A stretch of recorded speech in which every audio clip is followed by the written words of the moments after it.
Good morning, ladies and gentlemen, and welcome to Chapter 11, Area. Throughout this chapter, we will be experimenting with using some videos instead of lecturing during class.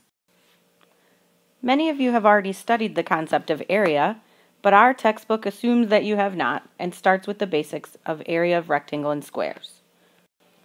It is important to note that the definition of area is the number of square units of space within a bounded region. This becomes especially important when we're answering questions which require units in the answer. Many times you see the units written as centimeters squared, but you can also see them written as square centimeters, inches, feet, whatever units we're working with. I have no doubt that you will all recognize two formulas, the area of a rectangle, base times height or length times width, and the area of a square as side squared from previous courses.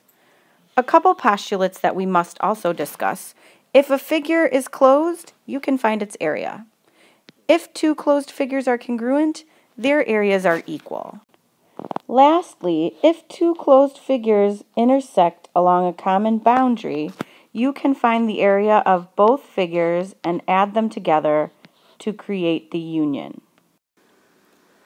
Please use this time to pause the video and try these two problems on your own on the note sheet you found in Schoology. When you finish the two problems, resume the video to check your answers.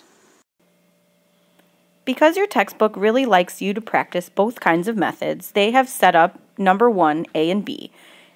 In my opinion, it is quicker to do the subtraction method in 1A. If you assume that everything has a right angle in this figure, this 5 would transfer down to the bottom side, which would leave the length of 6 plus 5 plus 7, or 18. So your large rectangle would have an area of 14 times 18, which by my quick calculations is 252. Your smaller rectangle in here would have an area of 9 times 5. 9 times 5 is 45. So to get our answer in part A, we can do 252 minus 45.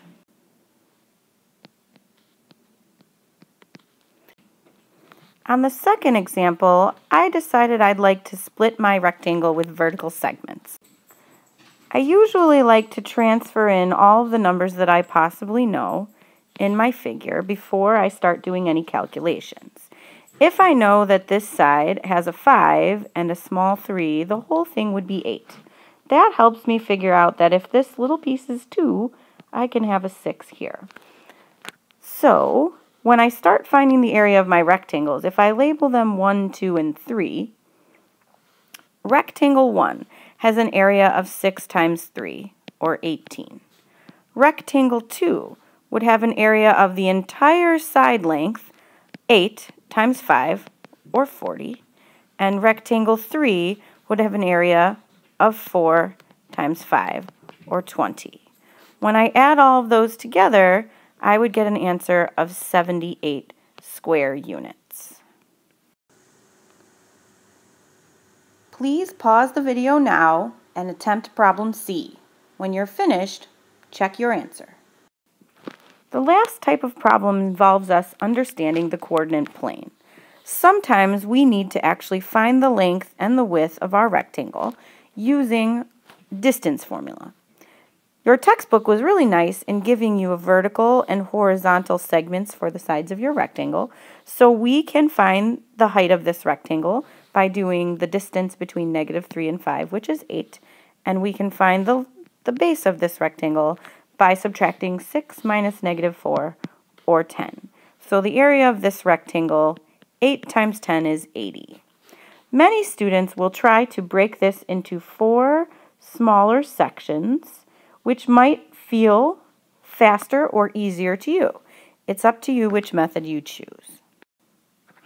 In class, we will be working on some more problems with area. You will also have a chance to start working on your homework with your group members. Hope you have a wonderful day.